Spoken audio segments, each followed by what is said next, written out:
Well, hey everybody, it's Joel Tappin here, and I've just completed at least the first draft of Storm over Asia Vassal module. Thought I'd give you a look inside the game here. This is a game that it's two things in one box. It is a prequel to A World at War, which is a monster game with a lot of rules. Okay, this is one of the two prequel games. Gathering Storm, I believe, is the Europe prequel game, and Storm over Asia is, as you can see here, the Pacific version of the prequels. Now you can use this in a couple different ways. I'm going to go ahead and zoom out the map so you can kind of see the whole thing here. So the way this works, Storm over Asia, if you want to play this game as a way to generate a alternate history, albeit reasonably plausible alternate history, to begin playing A World at War, that's what this game is designed to do. What if you don't have a World at War? Well, you can still play this as a prequel game. It is a game in and of its own right. I feel like that's the question people ask me most about this, and even when I stated up front in the video, people still ask the question. And so just right off the bat, it is its own game. I do not have a World at War. I was given a copy of this game. Sometimes GMT sends me games. And so I was given a copy of this, and I hung on to this thinking someday I want to figure this thing out. And when I was asked to do the Vassal module, that someday came pretty soon, because you need to know how the game works if you're going to put all these pieces together in a digital format, as you can see here. So I've kind of learned the game, but I'm going to warn you up front. The rules to the game are pretty involved. You have a rule book that is, well, they conveniently didn't put page numbers on it for some strange reason. So I'm going to guess probably like 50, I don't know, maybe 40 to 50 pages of rules is what it feels like. Very, how do I say this? Very Avalon Hill-esque, which isn't a bad thing. All the rules are there. I didn't find it hard to understand the rules as they're written. I think my hardest challenge was the presentation of the rules. The rule book does not really teach you how to play. It's sort of like learning a foreign language by consulting an exhaustive dictionary of that language. All the data is there. It's just making sense of it is not all that easy to do. But I believe I have cracked the code. And so thought I'd show you a little bit around the module here and just kind of walk you through a game turn. There is a set of charts that are buried in the rule book. There's no play aid that contains this all-important sequence of play, which is beyond me. Not only are there very few, no, actually there's no examples of play. So I figure, a game like this, if I'm playing wrong, but I'm having fun, I'm just going to do it because, he didn't really exactly equip me to play this game with the rules that you set in the box. So I'm just going to make the most of it. Now, I think I've got it figured out. Well, the first thing we're going to do is a random event phase. And so we're going to draw some cards off of this random event deck. So to do that, we'll go ahead and open up the cards window and show you there's a number of cards in the game. 80 card deck of random events. A small deck of warlords. There's 9 warlords cards that are randomized each turn. One's going to be pulled. That's going to put down a kind of a wild card faction in the different regions of China to thwart the nationalist control and the Japanese control and the communist control. Basically, nobody controls. These are warlords. Their job is to just provide chaos. There's some random event categories. I'll show you what those do in just a second here. Those are for Japan. There's 4 of them. You're going to draw one randomly, and you can't draw the same card 2 turns in a row. There's also 4 Purge cards, one of which begins the game in the out of play. Great Purge. There's Uncle Joe right there smiling at us. Well, under that mustache, believe me, he's smiling. So he loves to purge. So that's going to stay out of the deck until combat occurs between China and Japan. So we won't worry about that for now. But we'll go ahead and get started drawing some cards. We'll open up the Japanese hand and we're going to draw a random event. There is possibility, because of developed technologies later in the game, that Japan will draw 2 random events. But we're not in that position at the game start, so we just draw 1. And then we draw one of those 4 random event category cards. And what that does is it shows you, this says economic/military, so that means we're going to use the econ/mil side of the card. So if we just kind of zoom that card out, you can see there's multiple bands, 3 bands for Japan, 1 band for the other nationalities. And so this one says on the Econ Mill row, it says Army hotheads create incident in China. Japan must attack a Chinese region or -2 support. Now, the event is shaded in gray, which means I don't have to reveal this as Japan immediately. I can hold on to it until the appropriate time comes to play it. In this case, it would be during the combat phase. I have to play this card and show what the card said. So if I haven't done an attack in that turn, then I'll get -2 support. And that's going to impact the rest of the game for me. So that's their event. Not a great one, but it is what it is. We'll have to, hopefully, for Japan, get some better stuff next time around. Next thing we're going to go ahead and do is we'll close this guy out. We'll open up the Chinese hand, and we'll draw 1 random event for them. And we look at the very bottom of the card, and it shows the nationalist flag. So let me zoom in all the way down so you can see what it says. It says, infighting in Kuomintang ruling circles triggers public accusations. Chinese support level -1.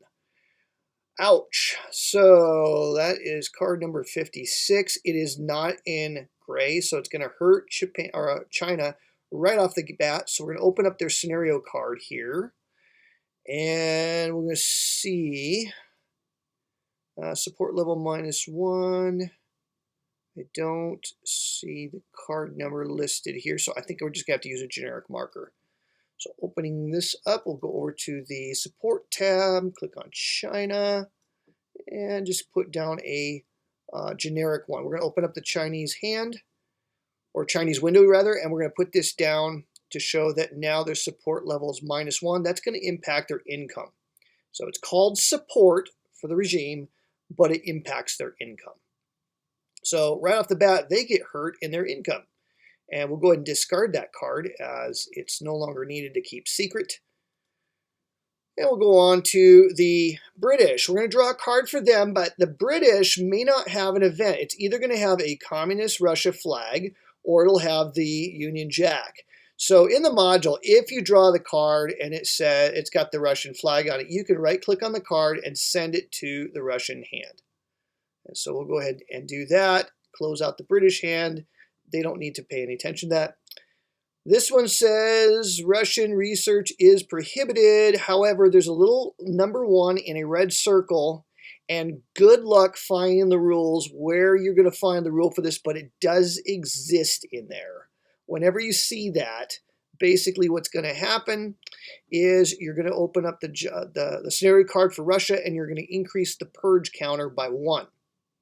As this counter makes its way throughout the game around this track, it gets into different rows. And when it gets into this row, they add 1 to their support, which increases their income each turn, and they get a new action token or an action counter. And that's the things that they're going to use to do actions with. So that's always a good thing to have more of. So the card helps them in one way. It says no research, but there's really no tech for the Russians in the Asian side. So if you're just playing Storm over Asia, this event doesn't do much to you. If you're playing the global game or you're blending this in a global game with a World at War, then that would have more of an impact, I believe. So we'll go ahead and discard that. And hang on, let me go back. Yeah, we're just going to go ahead and discard it now. I'll just have them play the card right now and discard it, get out of the way. Next thing we're going to do is we're going to draw a Purge card. That's done openly, so it shows up on the map as close to Russia as I could put it without covering up other information. And so what this does, it says maintenance costs for military counters for the Russians is +1, and construction costs more than it normally does, and it moves the Purge marker 1 space. So they get 2 movements of that in 1 turn. And that's all we need to do for random events. Now let's get our economy built up. Let's get our income. First thing we're going to do for all 4 factions is we're going to draw a random token, numbered token. There's these tiles. There's a pool of tiles labeled 1, 2, and 3. And then there's a randomized pool of tiles that has 10 of each. So this is your randomizer. There's no dice in the game. I included dice in the module because it doesn't hurt if you do need to use some kind of a randomizer. If you're playing solitaire or something, it's helpful to have a die. And you could, by mutual consent, use a die instead of this mechanic, but I think this mechanic's kind of cool. So what we're going to do is everybody gets a random tile, and these are like your op points, and you're going to use this in conjunction with your action counters here. The number on the action counters expresses the power of that tile, but it also shows you how many tile points you have to spend to use that action counter. So the more action counters you have and the more tile points you have, that combination is what you're going to need to be able to do stuff in the game. So we're going to get one for everybody. So we'll draw one for Japan. We'll open up China. We'll draw a random one for them. We'll open up the British. They drew a nice one. And lastly, we're going to draw for the Russians, and they're going to get... Okay, that's not going to be enough for them to do anything with this turn, so we can pretty much ignore Russia for the rest of the spring of 1935. Right. Next thing we're going to do is, I shouldn't have closed all these. We'll go through them one by one, but we're going to generate their income now. So once you have, one more thing I got to do. As part of the randomization, I draw a KMT action. It's a special action token from a randomized pool. The randomized pool exists on the map here, but we put a button so you can draw it out. This is an action token you can use for different actions, either to supplement the strength of an existing one, or you can use this as a basic one action counter. But the KMT tokens are free, which means you don't have to spend tile points to execute them. So they're nice to have. All right, let's go ahead and generate income. Let's open up Japan, open charts. Here's your income. Here's all the factors that can affect income. And again, here's another chart that's conveniently buried somewhere in the rules. So, sorry, if I sound snarky, I'm sorry. You got to work at it to make a game this hard for somebody to learn. So, there's no play aids. It's just bad. So here we have the national income components. Income from civilian factories affects only Japan. Support level is something that helps everybody. Trade packs help everybody, but the Russians, everybody gets a free tile draw. Economic climate, that's a chart down here. Right now we're going to be at 0 effects, which reminds me, I just forgot something else. We get to draw one random event open, and we look at just the top of the card. And this one's going to hurt everybody, but it's going to hurt everybody economically, except the Russians. Because the Russians don't care about the economy, because the Russians are communists, and that's just how they are. So, sorry, I'm tired and a little snarky tonight. So here we go. The economic trend moves that marker on the track. Anti-Japanese Congress changes views. We'll add one favorable counter to the United Front. Okay. Don't really have time in this video to talk about the United Front, except to show that if it exists, this is card number 32. There it is. Card number 32 is here. Basically, to help the nationalist Chinese, they want more positive tokens than negative tokens. If there's more negative than positive, there's no general effect in the game. But if there's more positive than negative, there's several effects that can help the nationalists somewhat. So right now that has just a small measure of importance, but later on this will come back to haunt everybody. We'll just leave that on the map for now. We can discard it later. Again, back to our income. So the economic climate effects are on this chart here, -2 income to Japan, -1 to the Chinese and the UK. So that's going to hurt everybody a little bit. And random events may also affect income, but we don't have any of those in play. Maintenance costs are a subtraction that can affect anybody in the game. So let's look at Japan first.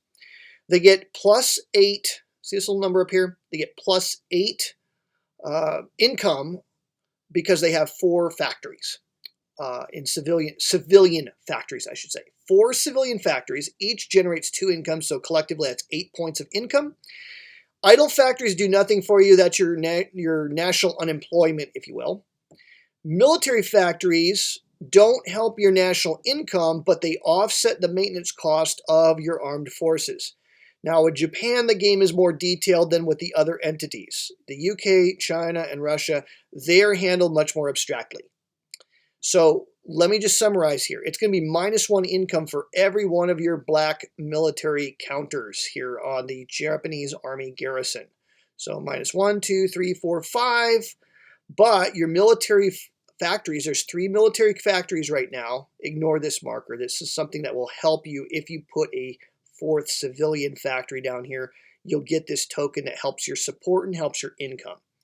So there's 3 military factories that will offset the 3 infantry boys here. So a net of -2 applied to the 8 gives us an income of 6 tile points. All right, that's for their income. Support is generated by the Japanese by having more military counters than negative counters.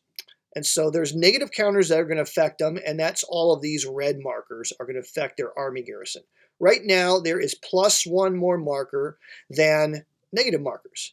So if you have 1 or 2 more in the positive side, you'll get +1 to your support.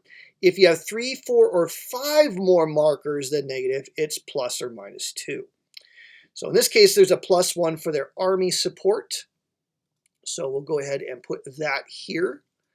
They are also going to get a surplus for their naval garrison. Ignore these 2 carriers that are inexplicably positioned up here. Each turn, the Americans are going to build 1 naval group of ships. What you do is, and this is not explained in the rules anywhere, I had to figure this out from a player, but what the designer intends for you to do is move these markers like this, and for every empty space here, that's a negative to the Japanese garrison on the Navy side. They have 2 positive markers, and there's no negatives right now. So they have a surplus of 2 markers, but you need a surplus of at least 3 in order to get into the +2 band. So their Navy support is merely +1. And I see I put the wrong marker down. What am I doing?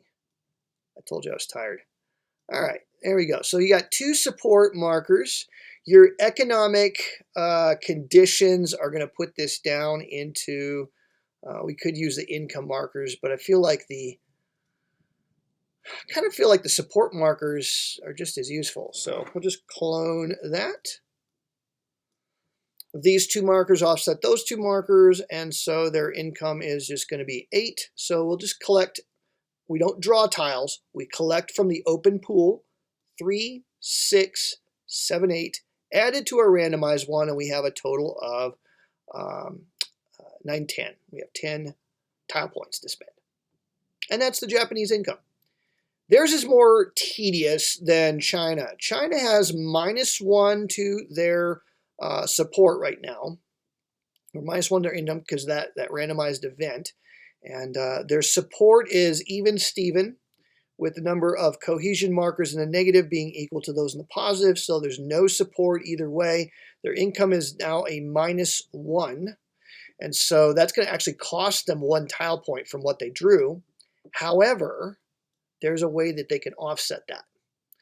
They can use their KMT token and just discard that to get a addition onto here, and that's going to affect their income by 1, and so that'll offset the negative, so there is no change. They're going to get to keep the 2 that they randomly drew. And so this is a 1-turn thing they get to do here. And so we'll go ahead and close them out. Go over to Britain. Britain's going to be even Steven. They got nothing helping them either way, so they just get to keep their randomized 1, and the same is also true for the Soviets. So that's it. Easy. So that's our income. Now we're just going to have to figure out what are we going to do with all of the income that we generated. We'll have to look at that in another video. So this kind of gives you an idea of what's going to happen at the beginning of a turn. The real work of the turn comes into the next phase when we're going to use some of those activity tokens and the tile points to go after research. And so we have this big elaborate research. It's like a tech tree. Well, it's not really a tree. It's a menu of technologies that they can build. It's going to help you in this game. And if you're playing the global game, it has additional ramifications in that. So we'll look at that one in the next video.